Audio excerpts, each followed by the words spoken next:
seketika entah dari mana, aku menemukan diriku jatuh ke tanah.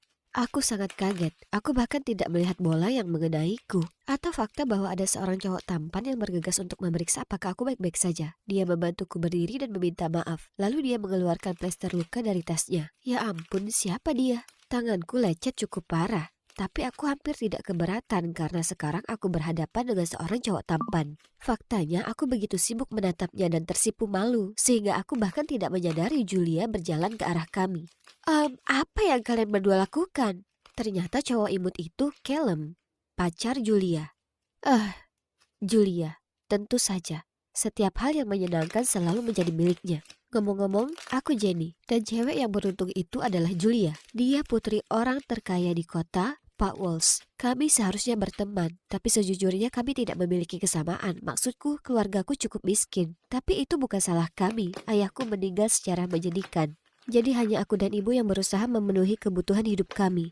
Julia, sebaliknya, lahir bergelimang harta. Tapi takdir masih mempertemukan kami. Aku tahu ini agak salah, tapi malam itu aku tidak bisa berhenti memikirkan Callum. Dia sekarang justru memberiku motivasi untuk sesi belajar berikutnya dengan Julia yang suka memerintah. Karena mungkin dia akan ada di sana lagi. Aku bahkan merias wajah dan melewatkan perjalanan ke rumahnya keesokan harinya. Tapi, ya, semua itu sia-sia karena Callum tidak terlihat. Sebaliknya, aku harus duduk dengan mendengarkan Julia terus-terusan bercerita tentang perjalanannya ke Paris. Aku berpura-pura baik-baik saja, tapi sebenarnya aku selalu bermimpi mengunjungi kota cahaya dan menatap menara Eiffel sejak menonton film Emily in Paris. Bermimpilah, Jenny. Bagaimanapun Julia tak henti-hentinya. Dia senang membuatku terlihat seperti orang bodoh dan bahkan berkata, kasihan Jenny. Mungkin suatu hari kamu bisa pergi ke Paris. Namun sampai saat itu tiba, kamu bisa lihat fotoku aja. Sejujurnya kenapa dia begitu kejam padaku? Tahun lalu saat ulang tahunku, dia bahkan menunjukkan kepadaku majalah mode dan menanyakan gaun mana yang paling kusuka.